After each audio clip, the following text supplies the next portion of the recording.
Hello, is anybody up there? I never know. Hi, I'm Bay Lady, and normally I am going on tours of the wonderful sites around the Chesapeake Bay, around Maryland in particular. But today is not the case. Today we're going to learn how to make the softest hat you'll ever wear. Um, the hats were originally made for um, cancer patients going through chemotherapy, losing their hair, and wanting to have something soft to cover their head in the winter. A lot of hats and things, different materials, wools can be scratchy, it cannot be as comfortable as you would imagine, especially if, you're having skin contact, total scalp contact. So that's how these hats came about in the first place. So the other thing is that they're knit, but not with needles. They're knitted using looms, different types of looms that you can get at most craft stores. Um, it's similar, it might remind you.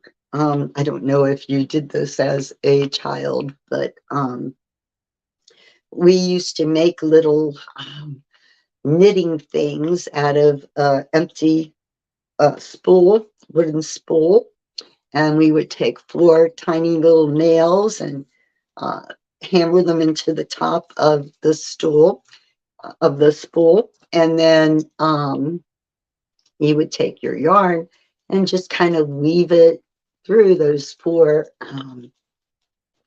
nails, and eventually you're going to coming out of the bottom of the spool of thread, the empty spool, you're going to have a little knitted tube thing coming out, and we would take those long tubes and we would, like start in the center and kind of make a, like a trivet out of it, or a pot holder or what have you. So it's kind of like this same concept. So first of all, let me show you some of the hats that I'm talking about. Okay. They're hats made from a thick yarn, very thick. And you can see it's a nice tight weave. It's a knit. And there we go. there's there's one kind. You can, make them however you want. Sometimes I'll make them long, you know, lengthwise like this, so that I can cuff it up and have extra double covering over my ears, you know. Um, there's also this type, which just sits on your head like a beanie. You could put a pom pom on top if you so desired, right? Okay. And I have this one too. Again, you can see it's so soft. Ta-da. The reason that these hats are so soft is the type of yarn that I use to make them. I will show you. Here's one. Okay. There is, this is what we'll be using today, Bernay blanket. Blanket because it's soft. Um, Bernay also makes baby blankets, which are even softer. Let's see. Anyway, so you're looking for the thick yarn, okay? Then you, let's get back under there. Then you need a set of circle looms. This was a set, they all came together, various sizes. Okay, this size makes for wonderful little booties, little baby booties. You can see them pretty well, right? Where did I drop? Oh, okay, so baby booties. Sit there. Let's put out the others. Come back here. This one would make a nice baby hat, the little white hat on this little back. Okay. I think this one we're going to use today. This could be a hat for a bigger head. And this you could use to make one of those endless scarves, right? And oh boy, no way, Jose. An endless scarf that just got tangled in my endless hair, right? This is not supposed to be a comedy show, by the way. Okay, so before I get in more trouble, also there are, you can buy books that teaches you different ways of wrapping the looms for different effects, right? And also, while I'm showing stuff,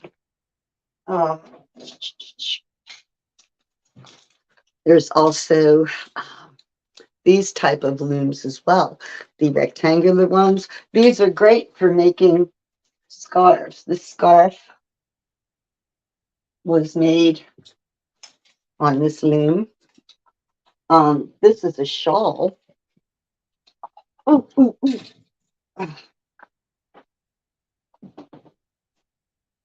This is a shawl.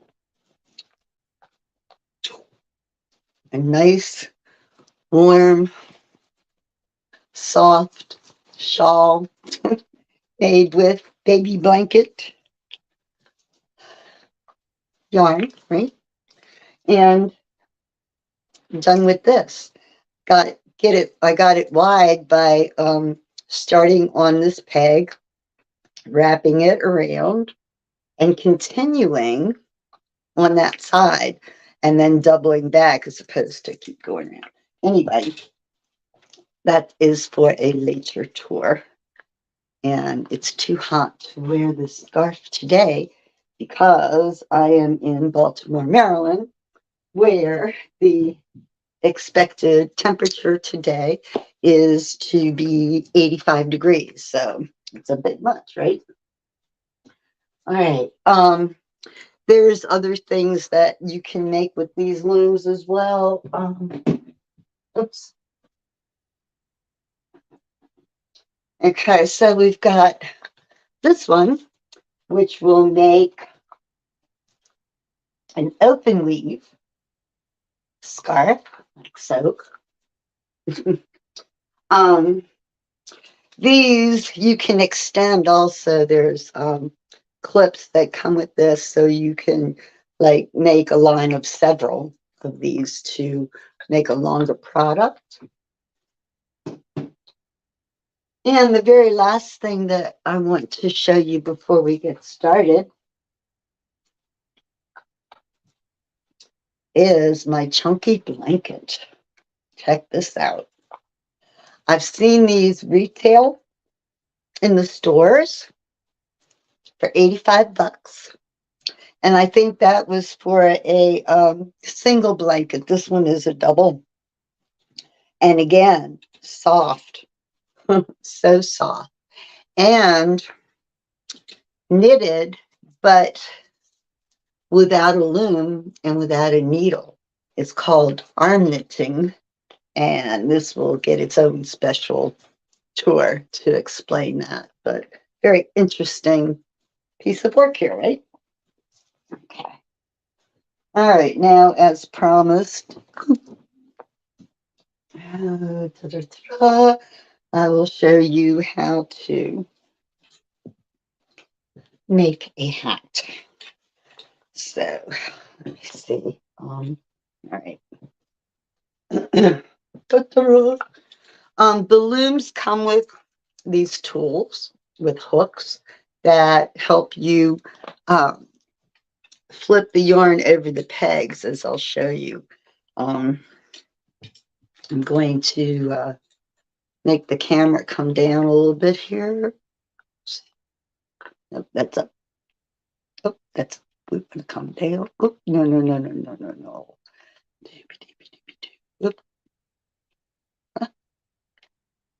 Okay. Oh, yeah, that's good, right? Okay, so it's opposite for me. Now I have to try not to go totally backwards, right?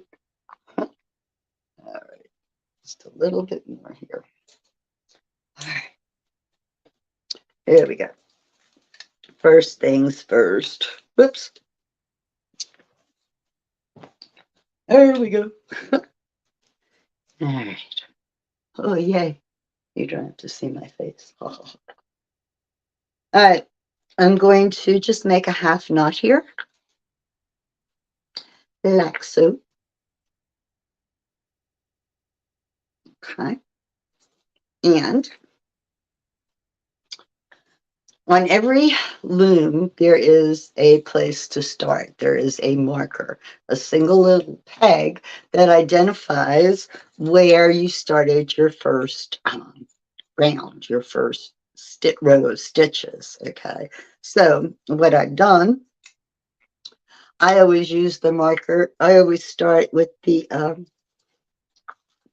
peg to my left and then go from there. So what we're going to do is wrap this baby like so.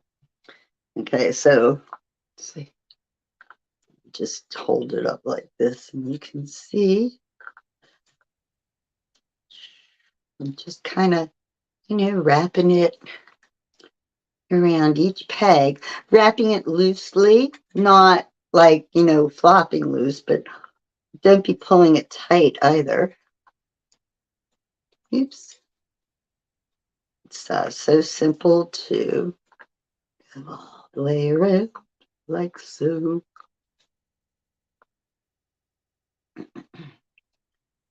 Again, not, pulling it tight, just letting the tension be, loose. Keep your yarn from pulling tight as well because it'll tighten the stitches on you. Okay, we're just looping around here.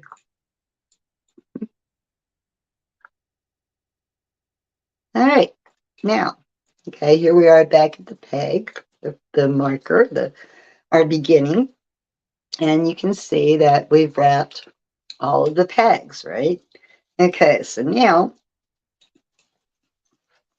here's where our tool comes into play. Okay, because now we're going to continue that wrapping procedure, and we're going to start right here on that first peg to the left of our marker. Okay, and we're going to come around again and again, keeping the tension very loose. Now, the thing you have to watch out for this on the second row is it popping off the pegs. They'll slip off real easy and you got to start again when it does that. So now I can't tell if there's anybody out there or not. It shows a person. Don't know. But hopefully a person will learn how to make a hat today, right? So we're just going around again, just like we did with the first row. And luckily for me, nothing popped off. They're all on there. Okay. So now holding on to our string here, or if we want, we can also use this peg to wrap it to keep it from going anywhere, to hold it. Okay. Now we're going to start on the first spool, the first notch to the left, and we're going to take that bottom first row loop and pull it over the top, just like so. Let me come closer here. The pegs are not, the pegs have a groove on each one where, and also an indent here where it makes it real easy for your tool to slip under there and grab that loop and flip it over the top. And it's okay to push these down when you're done too. Keep them from popping off. Okay, so we're just going around like so. I don't have any other craft tours scheduled at the moment, but I will do some, and we'll make other things more advanced things besides our hats. Let's see. Go back here. Okay. All right. So keeping flipping. Here's looking at it from upside down. I don't know if that makes any difference, but anyway. I'll keep doing it. Gonna go all the way around.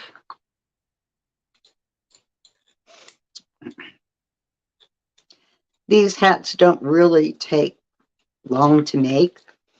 A lot of times in the evenings when I'm watching shows on television, I'll be doing one of these.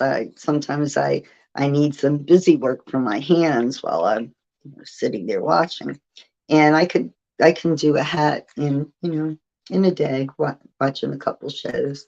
All right, so notice your stitch here. And that's your first row completed. Okay. When I did the second row,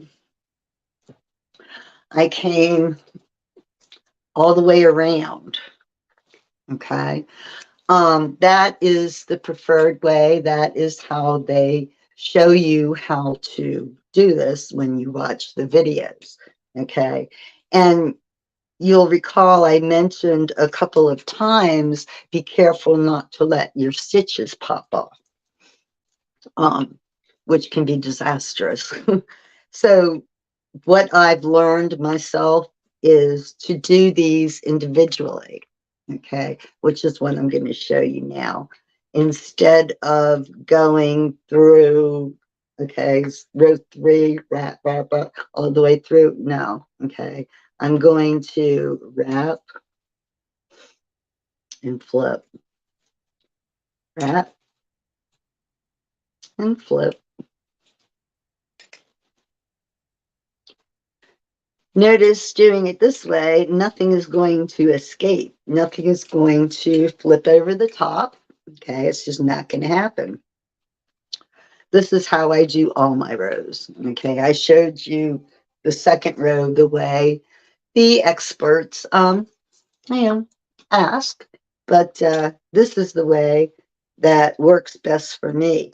The other thing is that when you go through and you wrap it all and then come back and flip, you have to finish that whole row. You can't sit it down because everything's going to pop off. So you have to finish it. Where this, I could set this down right now Oh, coffee. And not even worry about it. Pick it back up. And rock and roll. Here we go. So, okay, so this is going to be finished just like that. I'm going to do a few rows here. And while I talk to you, nobody's talking to me though. If anybody's out there, is the chat working? I'm not sure. Yeah, this is kind of crazy. Really. I started off with Hago.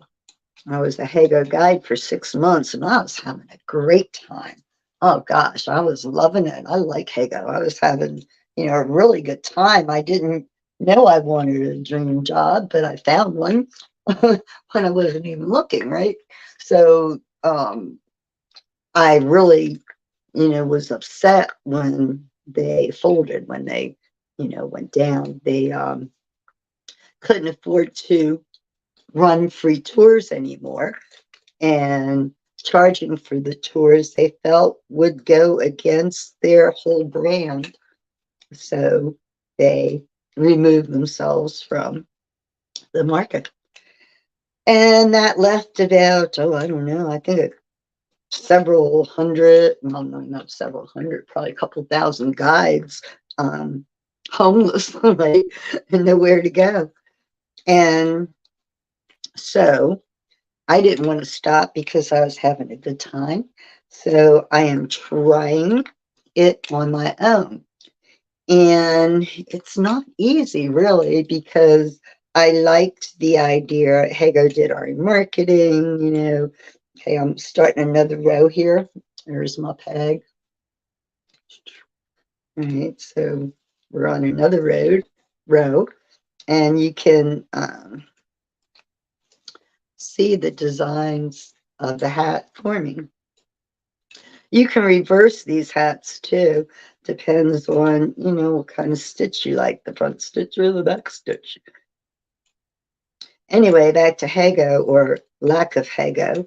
I am, as I said, trying to do this on my own because I was having fun, but I lost all my people pretty much. Boy, I was having a good time, especially. I had a lot of viewers from Canada and the UK and all that. So now I don't really have a platform. I'm using, well, I guess I kind of do. StreamYard is what I'm using. I don't think it advertises for you much. I don't think it has a place to do so. It's more like an aid to stream on the other platforms, like for instance with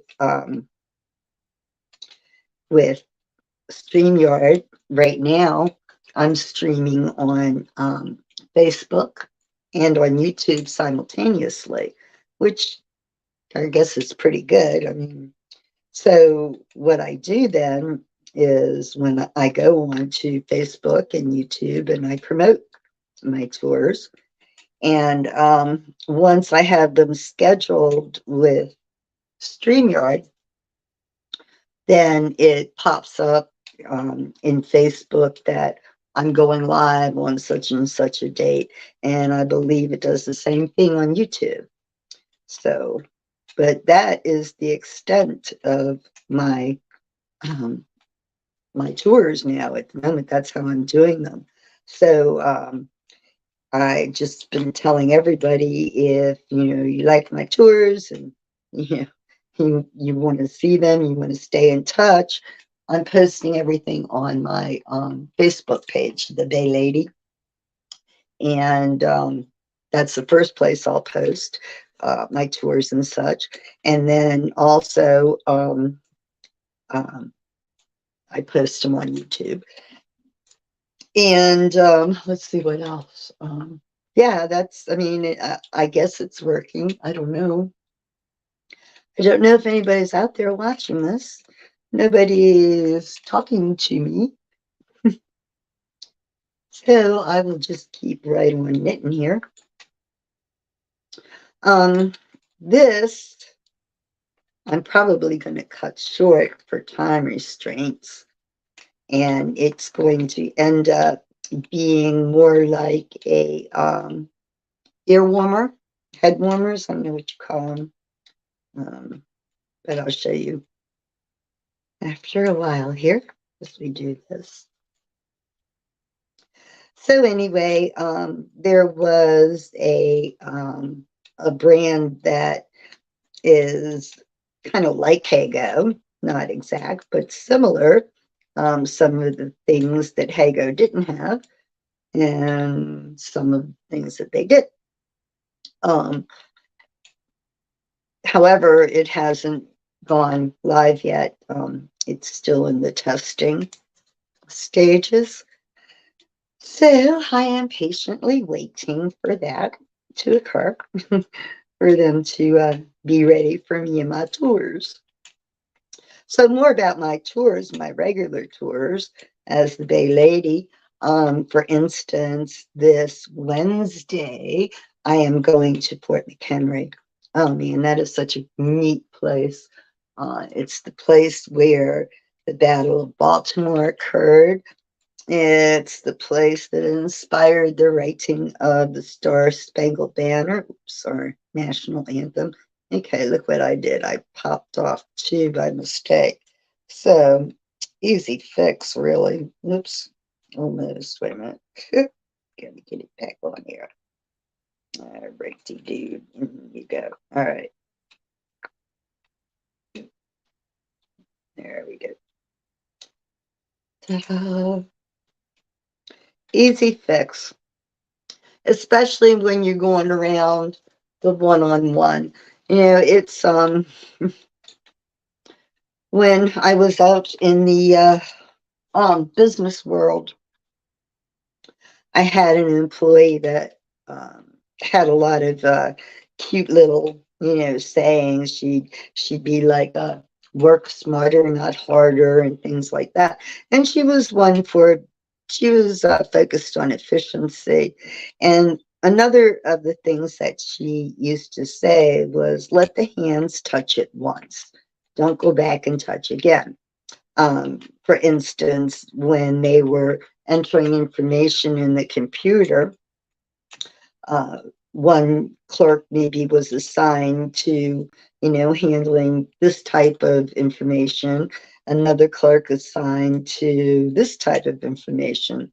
Well, if the first clerk had it and could enter both, then, do it. Go ahead and be more efficient. And that way, the case gets filed away as opposed to waiting for a second step.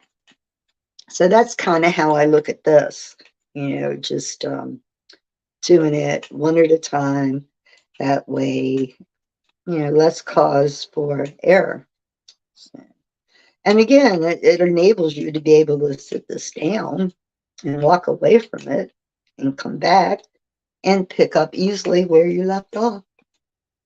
So, okay.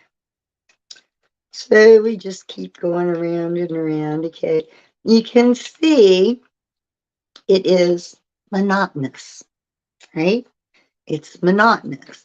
It's not like crocheting where, you have a couple of, things to do for each little stitch. This is straight and simple and monotonous. And that's what makes it such good busy work for your hands while you're watching something on TV. It doesn't require your total concentration, but it gives you that movement that you need or crave or want or whatever the case may be. Let's see. So I was talking about my tours. Fort McHenry is coming up on Wednesday. And actually, Wednesday is Flag Day. So it's a really great time to go to Fort McHenry to celebrate the American flag. So we will be there for that. Also, the views of Chesapeake Bay and the Baltimore Harbor from Fort McHenry are outstanding. So practice taking screenshots because I'll be able to set up some good photographic moments for you along the bay. Then on Saturday, oh my goodness, Saturday, one of my favorite places. There's an old town called Ellicott City, and it's been around 250 years, and it is loaded with history. Many of the buildings are preserved, have been there for 250 years. Tons of history. It was an important hub for the Baltimore Ohio Railroad in the 1850s when they were building the first railroad. And also, it's had a lot of tragic moments. The city is prone to serious flooding, and there have been a lot of tragic fires on Main Street as well.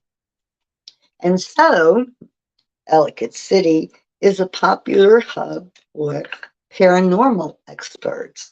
In fact, it's been called the most haunted city in Maryland, probably the most haunted city on the eastern seaboard, probably the most haunted city in America, or one of the most. And anyway, one of the most active sites paranormally is the ruins of the old Patuxent Female Institute. It was a very avant-garde finishing school for young girls in the 1840s and 50s. Most of the students came there from plantations down in the South. Their fathers, the wealthy landowners, plantation owners, would send their daughters to this particular school based on its outstanding reputation for them to be educated in the finer points in life, things that ladies need to know, flower arrangement, sewing, whatever.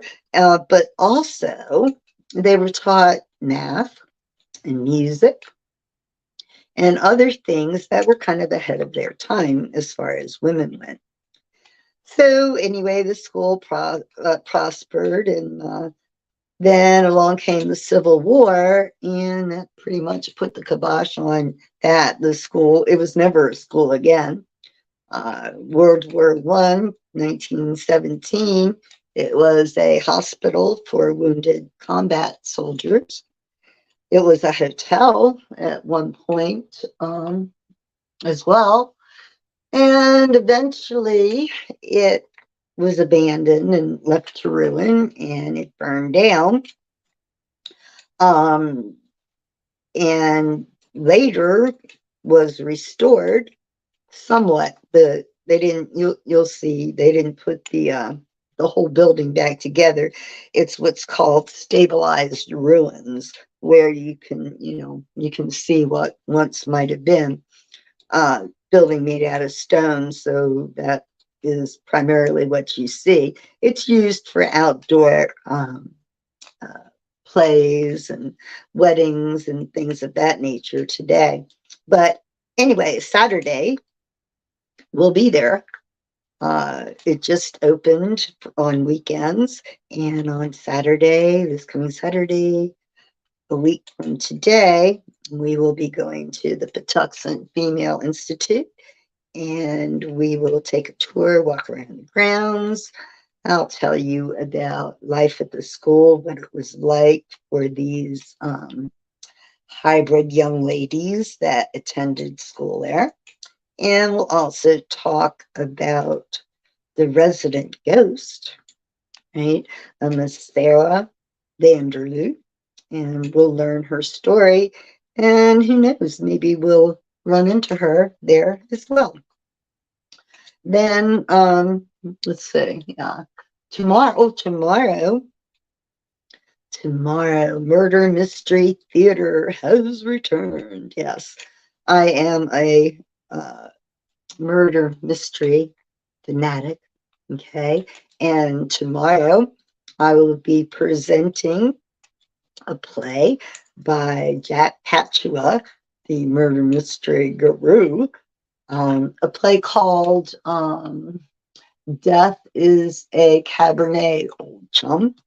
And it's about a murder that takes place at a winery. And it's interactive. Um, People can participate, give me their opinions, help, decide who the killer is. We'll have taken statements from all of the suspects, and we will look at the clues, and we will sharpen our sleuthing skills and find out who killed the winery owner. So that'll be fun. That's tomorrow. I try to do those plays once a month, and they're a lot of fun, really. Okay. So you can see now the inside, the stitching, and also the outside. Here's those rows. It is neat. And the thing with doing the loom, it's hard to drop a stitch. And if you do, it's easy to fix. And, which is kind of good. So, yeah, you drop a stitch, it's easy to fix, and it comes out, perfect. It's hard to mess up. Look at that. Beautiful rows, right? And it's all from these looms. Now, do you remember what I was talking about? Anybody? About the little, well, not little, about the wooden thread spools that we would hammer a couple of nails into and make a little knitted rope that we would then, fashion into pot holders or, trivets or things of that nature. So, yes, indeed. Whoops. So, in upcoming craft tours, I'll be showing how to make the scarves. And yeah, when we'll be making scarves, I'll show how to make the shawl. The booties would be easy to show you as well. And then let's see what else. Oh, I've got a beach bag too that I can show you how to make. And and of course the blanket, the chunky blanket. So we have some things coming up that hopefully will interest you. If you're watching now, if you missed any portions of this or whatever, this video will be available, I think for 30 days maybe, on YouTube and Facebook Live, or Facebook events rather. So you can catch up, you can relook at it if any questions. Also, any questions, you can message me since I'm not getting any comments on here for some crazy reason. Anyway, so we're still doing this. Again, it's like, it's mindless. It's non-stress. Yeah, this would be a good stress buster too. Yeah, definitely. Definitely that. Okay. Another thing we might do are ear warmers I had mentioned. Sit this down for a second and grab my ear warmers. Actually, this would probably be enough to make an ear warmer, a smaller one. Yeah, we could maybe do that. Make it ear warmer. That's what this is. And this is using the chunky yarn.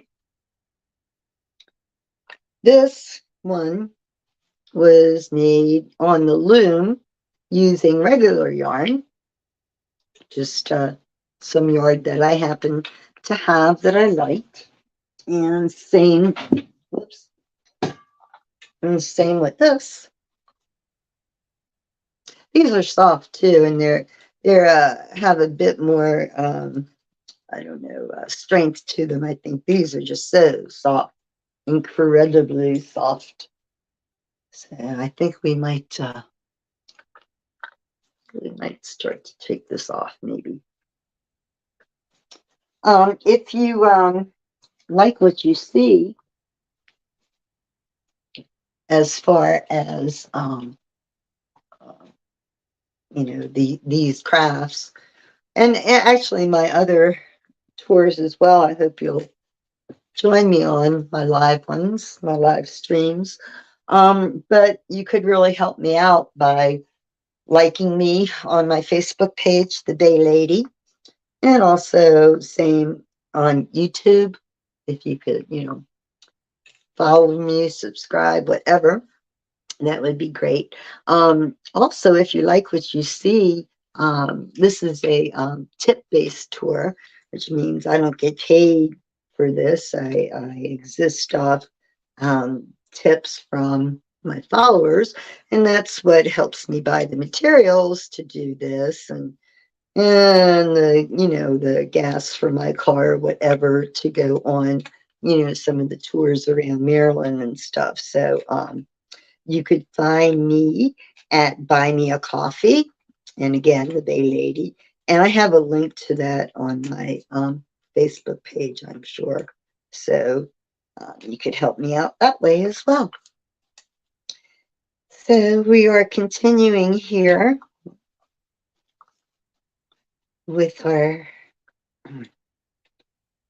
hat, and I'm getting ready to take this off the loom.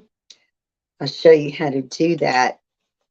And I'm not going to end up making this a hat. This is going to be a head warmer, ear warmer, whatever.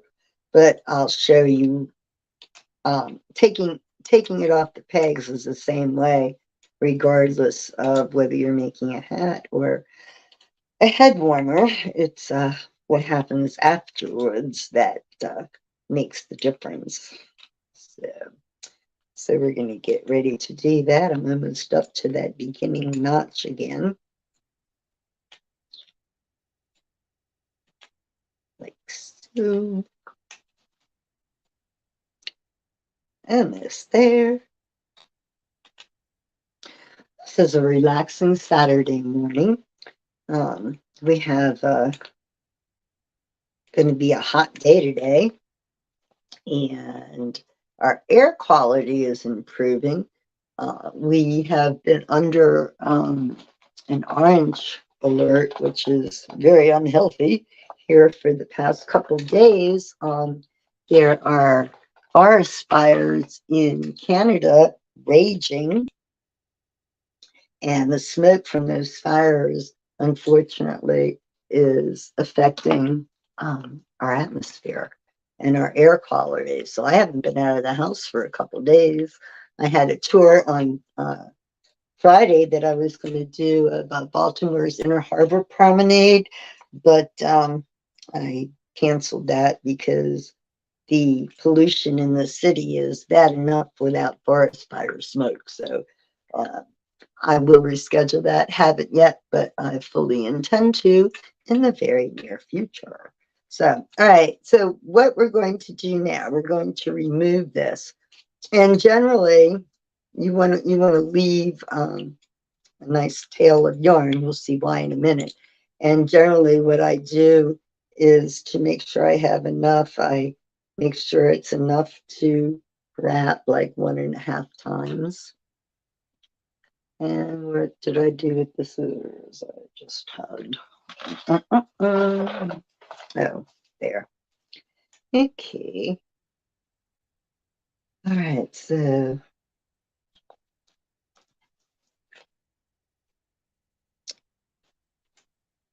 yeah, come on now. Pretty much. Okay. All right, so there's our nice little tail there. All right. All right. Just hang on a second here. Let me get another sip of coffee. Okay. Now, there is another tool that comes with this.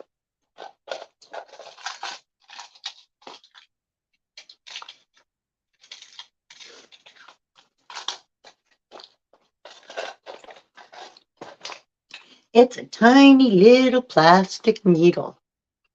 Whoop, this way. God, it's all backwards. Oh my goodness. Okay. A little tiny plastic needle. All right. Now, our little tail here is going to be threaded through the needle like so. Okay, everybody with me? Okay. Okay, so here's our needle threaded. Right? And so what we're going to do is come up under the first peg to the left of the starting notch, right? And make sure it comes out nice and tight. And we pull the peg up, pull it off. Okay, like this one. Watch out for that. And off it comes. And again, don't pull it tight. And you can see why now you wouldn't pull these tight, because it would be difficult to get this under and over if it were too tight.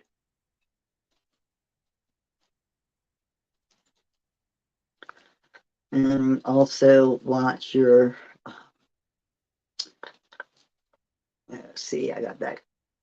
All right, wait a minute. Oh. Okay, we undid. There we go. Okay, so we got you. Oh, yes, yeah. All right, now we're going to get this one.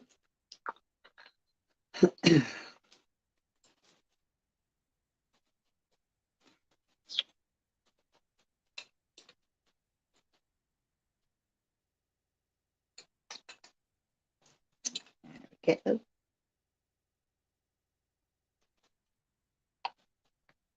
There we are. It's sometimes it's difficult to keep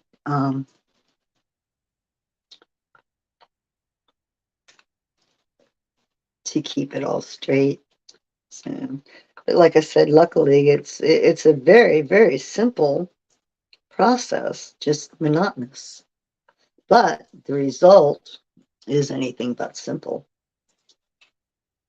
Now, if you were making a hat, you would do a lot more rows than what I've got going on here. And you do them to, you know, whatever length you're looking for, you know, there's no set amount of rows. There's no, you know, set amount of anything, really. You can use your imagination with this more than you realize once you get into it and have a firm grasp on the concept. You're good to go. Look, what is that? Oh my goodness me. Okay. Anyway. So I'm going to go all the way around with this. So.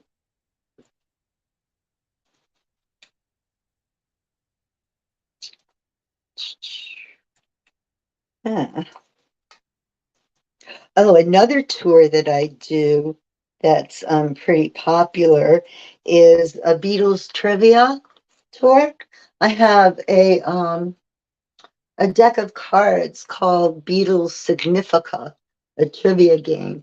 It's from the 1980s and also has some other trivia books, more current ones. But anyway, usually midweek, midday, I do a half-hour Beatles trivia uh, game that is meant to be like a break from whatever your daytime uh, tasks are. It's supposed to be a stress buster, you know, stress reliever.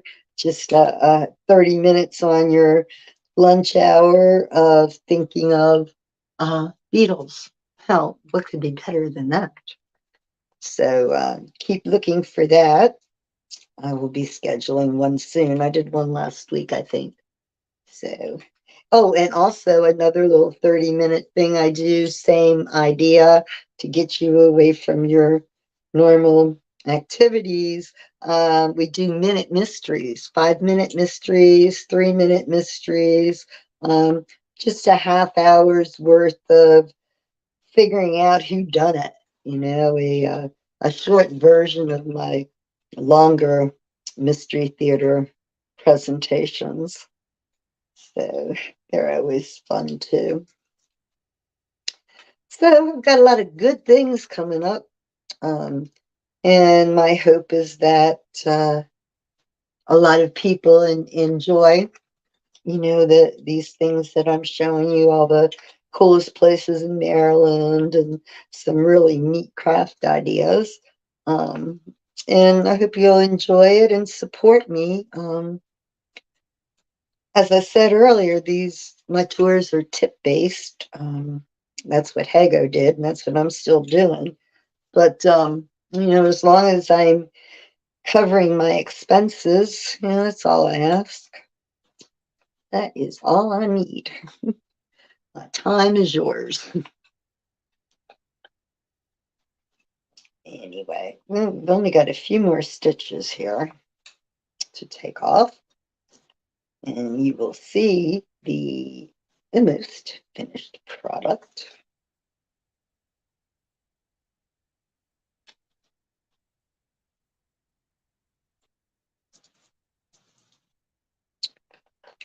And one more. And there we are, detached. Okay. So here is what you end up with. Now, if I were going to make a head warmer, I would loosen this up some.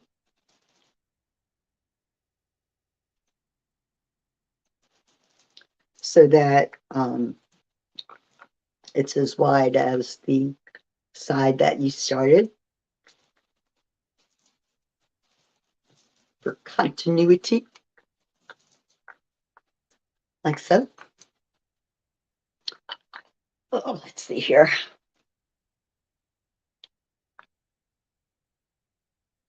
Oop, wrong way.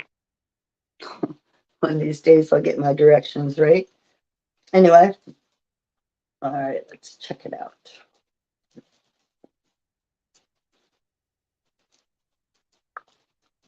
Voila, there we go. Head warmer. Cool. Yes. If I were going to make it into a hat, let me get this out of my way. Now, if I were going to make this into a hat, I would do the opposite of what I just did. I would start pulling this tight, pulling it through, like so. Makes it gather, right? And you keep pulling and it keeps gathering, which is what you want. You just keep moving it on and pulling it tight until you get this, until it closes. And then I usually just tie it off on this side, just, just tie a little knot in there. You can't even see where it is. So there you have it. And there I have another head warmer, ear warmer, whatever. That's what I'm going to make this. So there you have it, my friends. What do you think? Is this it's a fairly it's such an easy project, and the product is useful and nice. And you can do a lot with it. For instance, I didn't show you this. My bag. Look at that. Be a shoulder bag. Can be a beach bag. Okay. What is it? It's a hat. Okay. See, there's the crown of the hat, right? And I just attached this little thing on here to make it different. But yeah, it's a hat. I just made it really long. And I took it off and left it open like on the head warmer. And then I took some other strings and I kind of, or yarn things, and I braided them. And then I just kind of, wove them through the top to make, this pull thing, string. So there you have a nice beach bag, simple and practical and easy. So there you have it. And hope you enjoyed. Um, hope you enjoyed this presentation, and I will see you again soon. Again, if you liked what you see and want to see more, uh, you can buy me a cup of coffee. That would be greatly appreciated. So take care, and hopefully I'll see some of you tomorrow for Death is a Cabaret, old chum. See ya.